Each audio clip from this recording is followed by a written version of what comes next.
Well, arts and culture may not have been a hot topic during the recent federal election, but since the Conservative Party won its majority on May 2nd, there has been no shortage of debate over funding for cultural institutions. The government has been the target of criticism for funding it rejected for Toronto's Summer Works Festival, for funding it gave to Canada's Walk of Fame Festival, and for funding that was ultimately returned by the Vancouver punk band Living with Lions. And so just over 2 months into the 41st Canadian Parliament, there's already plenty on Heritage Minister's James Moore's plate. Originally from New Westminster, British Columbia, James Moore was named the best up-and-coming MP by his colleagues during his first year in the House back in the year 2000. And in the years since, he's held a series of prominent posts in government, including, since 2008, the Heritage and Official Languages portfolio.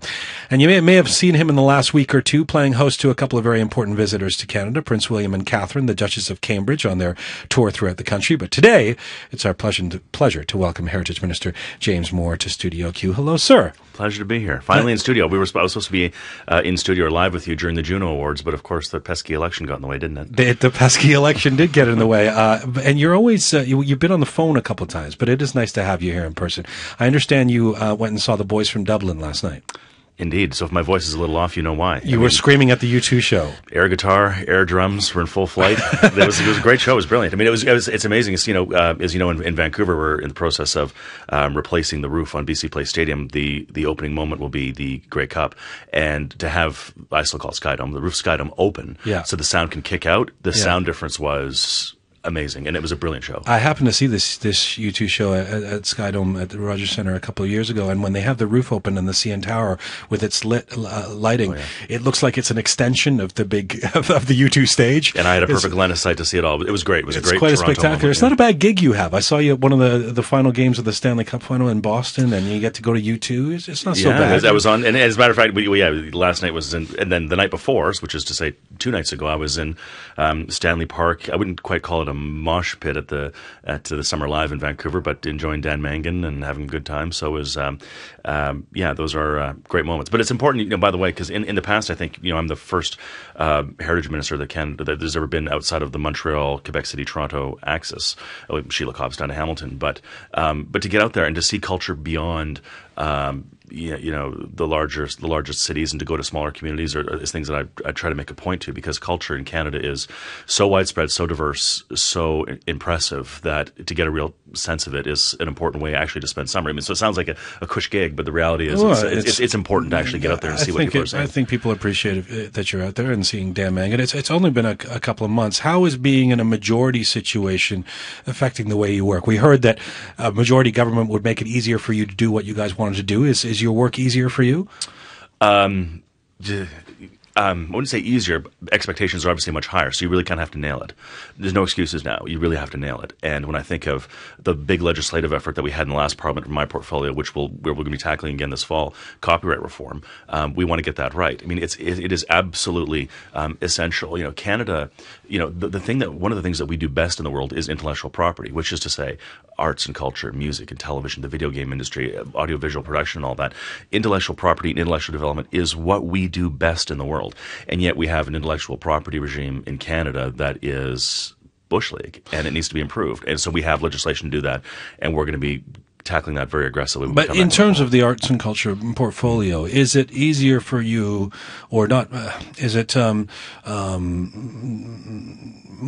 is it easier for you to organize what you're going to do, knowing that you're in power for the next 4 years? No question. Okay. When we talk about a steady, stable majority government, which we said consistently, part of the steady, stable is an ability to try to think longer term. It's the last time we elected a majority parliament was on November 27th of 2000. So it's been over 10 years since Canadians elected a majority parliament. So from the Paul Martin minority government of 2004, 06, 08, right up through until a couple months ago, there's this constant pressure of, are you ready for an election? What's going on? The countdown clock, the soap opera, the nauseating coverage of politics from Ottawa, from the national media, by necessity of a minority parliament, was always, when's the election coming? Who's up, who's down, and are you ready for it? And so enough of that. Now we have at least 3 good solid years. Going into a 4th year, which I assume would be a campaign year, we can actually start planning things and think about our institutions, think about our funding mechanisms, think about our policies. And I should note that there was some shuffling of responsibilities in the cabinet after the election, but you're staying on with the heritage portfolio and culture. Is that something you asked for? I'm happy to stay where I am. I mean, it's up to the Prime Minister where one serves, but I'm more than pleased to. There are a lot of, about 1/3 of the cabinet stayed put. We had a number of new members of parliament, of course, especially here from the GTA and elsewhere, that we wanted to make sure that we had new blood into the cabinet. But we also had a number of hot portfolios, not least of which is copyright. I mean, I don't mean to overstate it, but it's an essential piece of legislation for Canada's economic future and also for our international reputation. So there were certain portfolios, obviously, the Prime Minister chose to keep people put, and I'm more than happy to stay where I am. And have you been told, are you the guy for the next 4 years? It doesn't work that way. I mean, doesn't work that way. Well, I could botch this interview horribly, Jian, and then who knows? You're shuffled in cabinet to something else. All right. Exactly. All right. You're minister up until your next interview. That's how it works. That's the way it works in broadcasting, too. So since you were reelected on May 2nd, there have been a number of issues that have come up connected to your portfolio. So I want to get to as many as we can and hear your perspective, and I'll try and get you to be economical so I can rifle through a bunch of these. Let's start with this. There's a lot of concern, as you know, in the arts community about the decision not to fund Toronto's Summerworks Theatre Festival. Can you explain what was behind that decision? Sure. We receive about 11,000 funding requests every single year. As you know, Summerworks Festival received funding every year for, I believe, 5 or 6 straight years. The request this year was for $45,000. To be blunt right up front, it had nothing whatever to do with the homegrown play. I haven't seen it. I mean, I've read the commentary on it and the debate over it. Right. I haven't seen it. I'm not interested in that. But we have so many requests for funding. And this is actually a reverse problem of what happened to Liberals in the 90s. So let me clarify that for people just who don't know what's because many commentators have pointed out that Summerworks was the subject of controversy last year because of a play that Toronto Sun accused of glorifying terrorism. The Prime Minister did comment on it at the time. And you're saying that controversy had nothing to do with refusing funding. No. Look, as I said, we receive over 11,000 funding requests across my department for everything under the sun. And often what we're looking for when it comes to funding is we're trying to find first-time entrants. I mean, as you know, there are a number of organizations who receive steady government funding year after year after year, and there are a lot of new entrants who want to receive government funding that don't have the opportunity to. And so we want to make sure that those who haven't received funding before have an opportunity to get access to some government funding. I was going to say, this is the inverse problem of what happened actually in the 1990s with the federal Liberal government. The federal Liberal government, you remember, is that provinces and municipalities were always complaining because there was the downloading problem, downloading cuts onto provinces and municipalities. We're actually facing the opposite problem when it comes to arts and culture. Canada is the only country in the G8 that made a decision not to cut, not to maintain, but to increase funding for culture during the recession. The only country in the G8. But what we have happened, and I know in my home province of British Columbia, there were cuts to arts and culture, and so a lot of these cultural groups that have traditionally received funding from municipalities or from the provincial government are now going without, and the number of funding applications to the federal government has gone through the roof as a consequence. So we have more people than ever before who are in some cases very desperate circumstance who are looking for federal government funding. And Summerworks Festival, I mean, is clearly a successful festival. There was $45,000 they were seeking. They didn't receive it this year. They were invited to seek. Sure, everybody is invited to seek. They can seek again next year if they like. But in place of that, we announced funding for Caravana yesterday.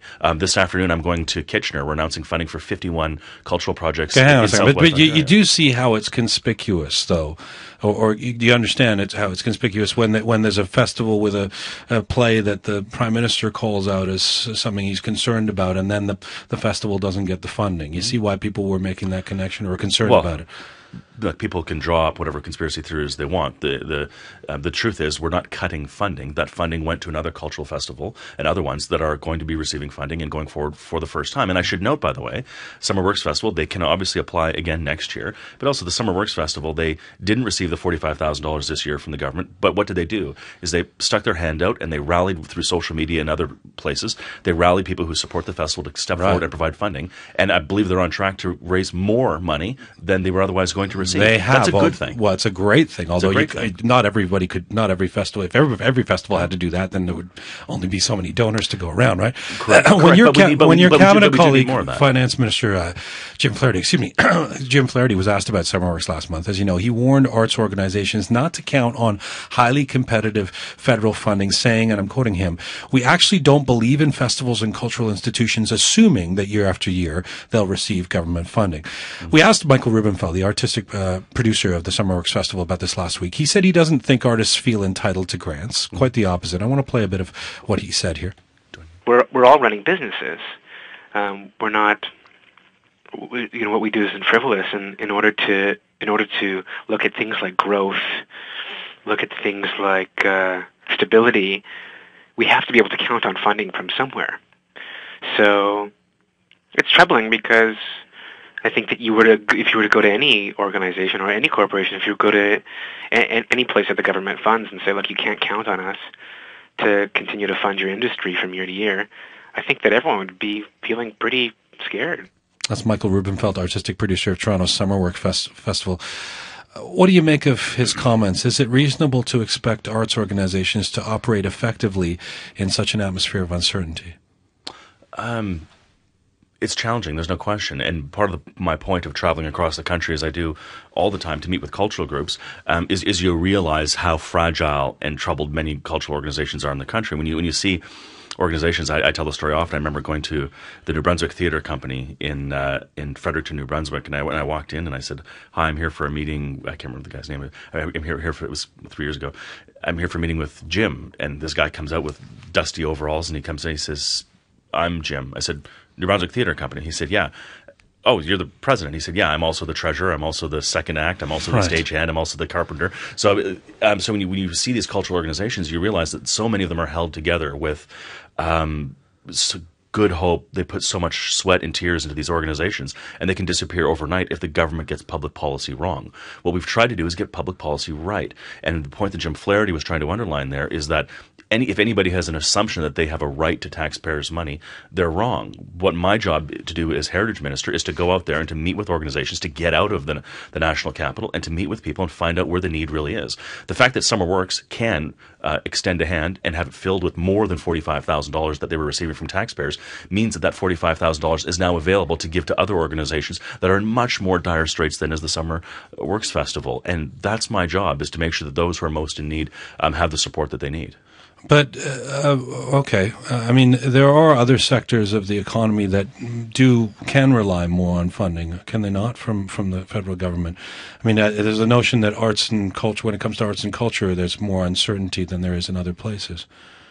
Based on what? I'm asking you. I don't think so. I mean, look, again, some people may have assumptions or conspiracies or stereotypes about a conservative government. But as I said, our government is the only government in the G8 that increased funding for culture. Look what's happening.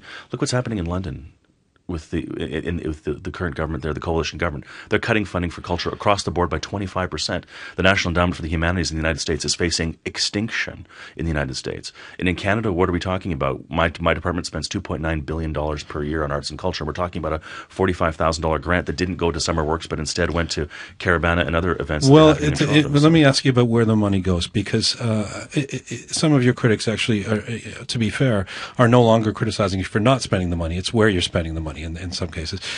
So some critics have pointed out that Summer Works lost in the neighborhood of $50,000. The same week, your government announced $500,000 for Canada's Walk of Fame under the same program, the Canada Arts Presentation Fund. Mm-hmm. I'm sure you saw John Doyle's column in the Globe and Mail. He wrote that the timing was a screw you to the arts and a thumbs up, here's the money to a celebration of well-off celebrities and mostly very rich mediocrities.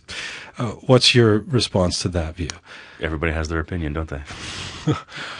Okay.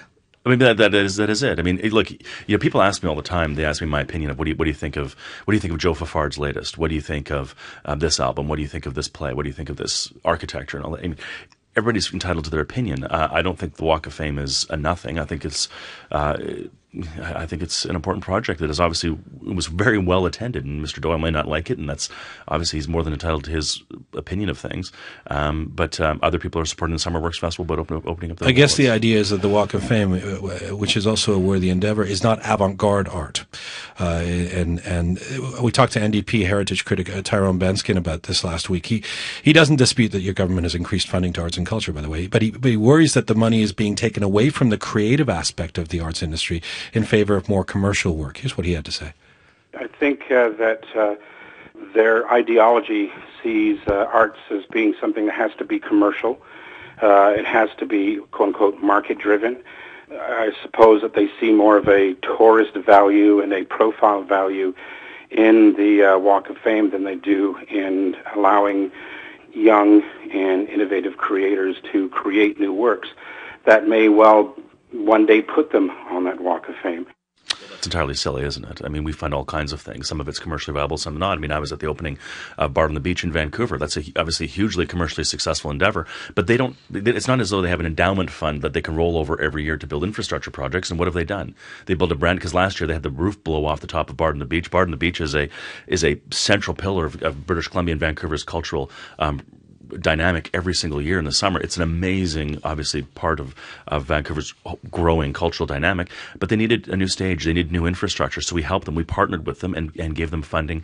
I believe it was about $1 million to help them build a brand new permanent stage next to the planetarium there on Falls Creek. I mean, this is a great part of it. So that's commercial, but we find all kinds of things on the other side that are not commercially viable, but that add to the cultural life and value of communities and increase the quality of life of Canadians. I guess the idea is that is a concern that there be an ideological underpinning to who you fund and who you don't fund, right?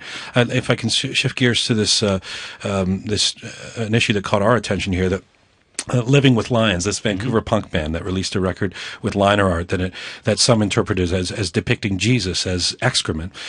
Their label received support from Factor, an organization that funds Canadian music recordings and videos with the help from Heritage Canada. You wrote to the head of Factor about it. Why did you feel it was necessary to intervene? Didn't write to, spoke to. The point that I raised with him was, again, so they received $13,000, if memory serves, and to record this album, and they provide tracks, and after each track, Factor looks at the track and they decide whether or not they think it's something that's. I mean, there is a filtering process. I wouldn't call it censorship within Factor. Arm's length from me. Again, I haven't listened to their album. I hadn't heard of the band prior to this. I have a large music library that doesn't include them. Right. I was shown the cover art that had Jesus covered in crap, and I was asked, "What do you think of this?" I'm asked my opinion of things all the time. I offered my opinion, and that was that. When I called Factor, I spoke to them. And I said, you may want to be careful about this and think about the process by which, because as you know, at the CBC, whenever taxpayers' dollars are involved, there's a social contract there, and these things are very difficult to define, aren't they? Yes. So very difficult to define. So I said, if there's a punk band that has Jesus covered in crap, is going to elicit a response. And when you get that response, you might want to think about how you approach things. So the way Factor does their filtering process for tracks is you record a track, you submit it, they look at the words, they look at the lyrics, and they decide whether or not it's offensive. And I said, that's fine, it's interesting, but you may want to. But you flagged it because you thought it was offensive. I didn't flag it. Why did you talk about that in particular? I was walking out of the House of Commons, and a reporter showed me the artwork and said, "What do you think of this?" And I said, looks to me to be be offensive. I mean, I'm not a religious person, but I could certainly see somebody who was seeing Jesus covered in crap and think. But it is subjective. Who in terms of what people find offensive, is subjective. And so the concern in the arts community, again, that in terms of I sit here and get letters from people all day. Is that there's going to be that James Moore or that the Conservative majority government is going to be deciding who gets arts funding based on their own predilections, that there's going to be some, and as we know, there's a great legacy of art that can push boundaries or be offensive in some people's eyes. Sure, but I'm sure if there was a death metal band that was pushing some pseudo white supremacist song, Factor would deny them funding. That's a form of censorship too, isn't it? I'm sure if a band was putting forward, I'm sure if there was a band that was putting forward, if it contravened the law in terms of hate speech, or if somebody was putting forward music that was borderline misogynist about talking about attacking or being assaulting of women, I think that may or may not get funding from Factor. So, but again, this is a big gray area. It's all full of subjectivity, and Factor has a process by which they decide these things. And all I was flagging to them is that their current process, they look at the lyrics of music, but they didn't look at the artwork that's on the cover. And I think if you're a taxpayer and if you're a Christian, and if you were looking at this artwork and you saw the Government of Canada imprimatur on there, which is a taxpayer-funded imprimatur next to a stencil of Jesus covered in crap, I think you might be offended. So I suggested to them, in order to protect funding for culture, you can't let these things run away from you. You have to make sure. But in order to protect funding, could that not create a chill amongst artists or cultural institutions that they better do things that you like or to protect funding, right? No, I don't think so, because the truth is it cuts in all different directions, right? I get emails from people saying, why in the world am I funding a war museum in Ottawa? Why are we funding and celebrating war? I get people saying, why do we have Pier 21, the Museum of Immigration, the new immigration museum we created in Halifax?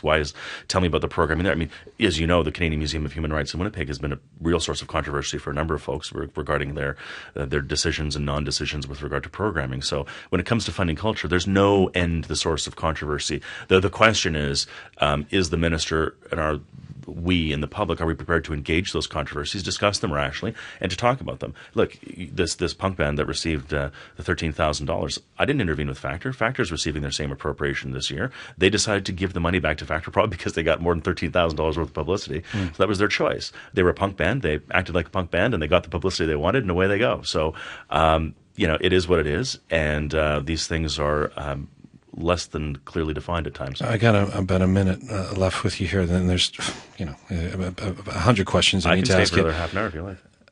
I might get you to stay longer. Can we do that, Shawnee? Can we have him stay? I have an announcement, and not for a little while. I can stay if you like. Yeah. Why don't you stay for a few more minutes? Sure. I've still got a minute with you here. I guess I could ask you, but the chill. Some critics have suggested that your decision to intervene in the Living with Lions case, and I get the point. Didn't intervene with. My point to Factor was, I said, this is a learning moment. Let's think about this. Let's think about what you're funding and how you're funding it, because the screening by which they fund track by tracks. They compensate artists with each track that you submit, and they look at the track and they look at the lyrics, and they say this is okay or not. That's a degree of filtering, perhaps some would suggest censorship within Factor. Right. So that apparatus is already there. And why are they doing that? To make sure that things are legally, obviously, within bounds, and that they're not advocating things that are hateful or may lead to violence. But there's a difference between the institution, between Factor doing that and you doing that. No question. Yeah. And I'm not doing that. Right. But what I said to them is, I said, have you thought about extending this to the kind of artwork? Because I think, as I said, Jesus covered in crap would certainly be offensive to those who saw it. Right. Take that to its logical conclusion and the different directions that could go. You may want to be careful about that, because the kind of backlash that you're going to see, you don't want a $13,000 grant to tear down a multi-million-dollar investment into Canada's creativity. And that's where these things can go if they get out of hand. So your screening process, I'm not sure when the last time it was that you all at Factor updated it, but you need to think about that screening process and about how you scale things to protect yourselves. Back with more with Heritage Minister James Moore and the cast of Jesus Christ Superstar, not covered in excrement. When we return, not. Q at CBC.ca. That would be a different interpretation. Twitter, Jian Ghomeshi. Do stick around. Hi there, this is Katie Lang. You're listening to Q with Jian Ghomeshi. Let me try and pick up where we were at. And in broader terms, we are at a time when budgets are very tight. Many governments around the world, as you've noted, are cutting arts funding. Your government has committed to eliminating the deficit by 2014. The finance minister is looking, he says, for $4 billion in cuts to government programs each year. There is a lot of nervousness in the arts community that funding will be on the chopping block. Should they be worried? Everybody's going to have to do their part, and we've been very clear about that. But I can tell you this, that certainly the scale, if you look at the strategic review process that Tony Clement has announced, we're talking about identifying 5 to 10% of reductions. That is a minor cut relative to what the Liberals did in the 1990s. In arts and culture funding, as you know, Liberals in the 1990s cut funding for culture by over 40%. There's a massive cut to arts and culture. So the scale of what we're looking at in order to balance the budget is not anywhere near that. But certainly, we're looking for efficiencies. We're looking for programs that are not performing well, and to make sure that funding goes back. A strong economy means strong funding for culture. It means healthy wallets for Canadians to go out and to go to the Summer Works Festival, to go to Bard on the Beach, to go to the Imperial Theatre in New Brunswick and to take in the show. So a strong economy is a benefit for everybody. I mean, you have the folks here from Jesus Christ Superstar. For people to have disposable cash in their pockets to go and to take in their performances, you have to have a strong economy. So, I mean, these things are wedded together. The artists have to have things sitting in their pockets as well. Absolutely. But the source of funding cannot just strictly be government. Right. We have to draw more private sector funding into culture. And by the way, the the best book that, and I would argue, and I believe it's out in English now, is Le Facteur C by Simon Brault, who's the vice chair of the Canada Council for the Arts. He makes an impassioned and impressive argument about the importance of drawing private sector funding into arts and ways to do that, and we're doing it. Arts and culture is a very small part of the federal budget. You're the proponent for arts and culture. You're the representative. How do you make the case at the cabinet table to your colleagues about for arts and culture in this country? Here it goes.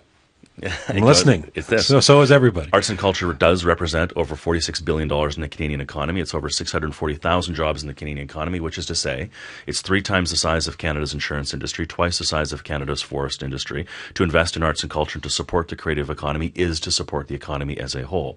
There are a lot of things that Canada used to do incredibly well in manufacturing and other of our traditional industries that others are now catching up with us and surpassing us, economies that we didn't think would, but certainly are.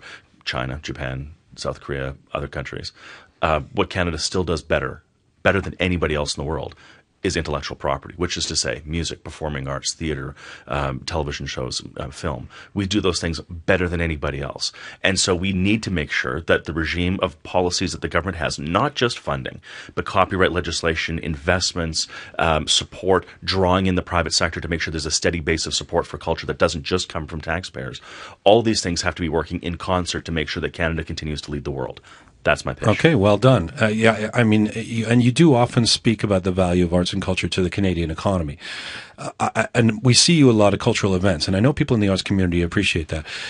Is that support broadly shared by the rest of the Conservative Party, by the government? What do you hear from your colleagues about spending on arts and culture? You talked about the stereotypes, you called them earlier, about Conservatives and arts and culture. But you know there is some wariness out there about what your colleagues think when it comes to public funding for arts and culture. What do you hear from them? Well, I think anybody holds those views are holding those views in spite of evidence clearly to the contrary, and holding those biased views about stereotypes that are clearly nonsensical. Anybody who objectively looks at it, I mean, as I said, if you tell people, name the one country on the planet that increased funding for culture during the recession, it was Stephen Harper's Conservative government. No other country in the world did that. President Obama didn't support that in the United States when he put his budgets forward to Congress. No other country has done that. Canada has done that because we recognize that the second largest country in the world in terms of landmass, thinly populated, spread out as we are from east to west, we need to make sure that quality of life, which is the goal of any government, is to improve the quality of life of Canadians, is integral with making sure that culture is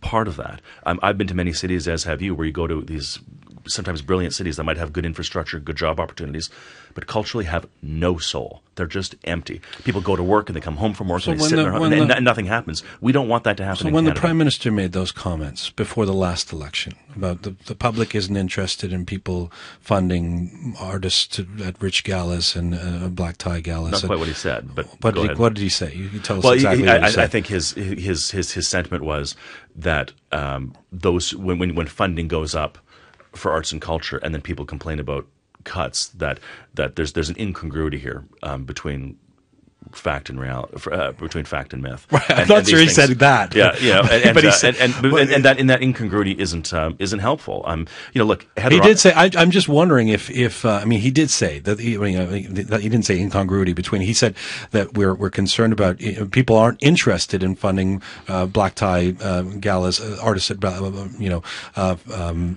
it was about seeing people being Parsons' work. Okay. Let's get the quote. My point is only has there been a shift then in the idea around funding the arts and culture from that comment to now? There's no shift. It's always been there. As Heather Ostertag, formerly CEO of Factor, she put it exactly right. She said, what is offered to artists in Canada by the government of Canada is the envy of the world. Do we always get it right? No. Is there room for improvement? Yeah. But it's not just about cash. I mean, we get into these bogus arguments about if you're spending more, then you're doing better. If you're spending... No. I mean, how are the policies structured around it? How do we draw the private sector? How do we draw the philanthropic community in? How do we make sure... And we do that with things like an endowment incentives program where we say to the private sector, you give a buck, we'll give a buck. Let's make a partnership. And let's have a broadening, firm support for culture across the country that won't go away with the ebbs and flows of an economic tide. We want to make sure that that steady, stable support goes forward. And it's not just about government funding, but it's having a social contract between those who are enjoying and benefiting from arts and culture, giving back themselves to recognize that arts and culture is about improving the health of the country in many ways, not just economically. When you guys won the majority election on May 2nd, I was tweeting the results of the election and hearing back from people from all sides of the political spectrum. But and you know, there were people who, as soon as there was a majority victory, who said, "Well, good luck with your jobs at the CBC." There was this attitude that you're going to come in and destroy the CBC because now you've got your majority parliament, and that's what you've been wanting to do all along. So let me ask you about this directly, because I won't let you out without asking this. The CRTC has been holding consultations for CBC's license renewal. And by the way, when people said that to me, I said, "Well, the minister's been on my show a few times. I think we're fine." He seems like he's a. Well, I don't decide your license. He's a Dan Mangan fan. The CRTC has been holding consultations for CBC's license renewal. The newly postponed public hearings will now begin June 2012. But if you look at the comments that have been posted so far, there is a constituency arguing in favor of selling off CBC to the private sector. Is privatization something you would ever consider? No, it's not what our government is interested in. Would you rule it out? Yeah. After the election, you committed to maintain or increase funding for the CBC. Are you still willing to make that commitment with the finance minister looking for? Well, that was our commitment in the 2008 election. But again, Jian, everybody has to do their part. I mean, you know, the truth is the CBC is finding efficiencies. I mean, you know, the CBC used to have 9 unions, now there are 6. They've sold assets that frankly they weren't using. Some property in Montreal and storefront, I think, here in Toronto, or maybe gotten the two reversed. But the CBC has to certainly do its part. And the idea that that the CBC can't find 5% of efficiencies within the CBC to give back to the broader economic framework is, I think, is silly. Of course, the CBC will be a part of this overall process. But again, we're talking about something that is minor on the scale of what happened under the Liberals in the 1990s. So the CBC has become more efficient. You know, their embracement of digital technologies online, the online universe, the iPad apps, iPhone apps, all this sort of stuff has been great. It's made the CBC much more efficient, and we're looking for the CBC to be part of the economic recovery. So maintaining or increasing funding to the CBC, no. But the answer was no there, I think. Everybody, including the CBC, has to identify has to be part of the strategic review, which is to say to find 5%. Absolutely, whether or not that decision is made in the end will be part of the budget process in next year. But again, all of this is dictated by the process going forward of strategic review, which is to look at the macro framework of Canada's economy going forward the next few quarters, and we'll see where we are next year. But everybody has to be prepared for it. Canada's spending $281 billion this year. We're collecting $239 billion worth of revenue. Unlike the Liberals, we've committed that we will not cut funding to healthcare. We will not cut funding to seniors. We will not cut funding to those who are the most disadvantaged in our society. So we have to find that savings to close that gap elsewhere. And I certainly think that the CBC, and in speaking to Hubert Lacroix, I met with the CBC board last week. They're prepared to do their part and to find the savings to make sure that CBC has the necessary funding to fulfill its mandate. It's not just about, are you going to fund more or are you going to fund less? It's, does CBC have the funds necessary to fulfill its mandate? And so this cheap barometer that some people have, like friends of the CBC, who frankly just lie to the public about what our government has done, about this line in the sand of, if you're spending more, then you care more. If you're spending less, then you care less. It's nonsense. It's about how is the money being spent to ensure that we have a healthy, creative economy going forward. I have lots more to ask you, but I'll end it there. I know that I want to get to the cast of Jesus Christ Superstar. Ask me a quick yes, no. You have what's your announcement that you're about to make? Funding for Historica Dominion, which is to digitize the stories of those from the Korean War. We've done it with those veterans of the Second World War, so we digitize the stories of bravery, gallantry, service, sacrifice of those who fought in the Korean War, and they'll be housed at the War Museum and available online to Canadians. Now, if you can stick around for another 10 minutes, you can watch the Jesus Christ Superstar cast. I have to. You might have to go. I have to consult with folks because I have to go across. Consult with your folks, but you might. You don't want to miss this. I don't want to miss it. Thank you very much for being here. Pleasure's mine, and thank you all, by the way, for your live performances here at the Q are always brilliant. The Honourable James Moore, Minister of Canadian Heritage and Official Languages. He's been with me live in Studio Q. Excuse me, look what you've done to me. Let us know what you think about anything the minister has had to say. You can weigh in at the Q blog, cbc.ca/Q, or on our Facebook page, or send us an email, q@cbc.ca, or find me on Twitter at Jian Ghomeshi. Heritage Minister James Moore has been with me here live in Studio Q.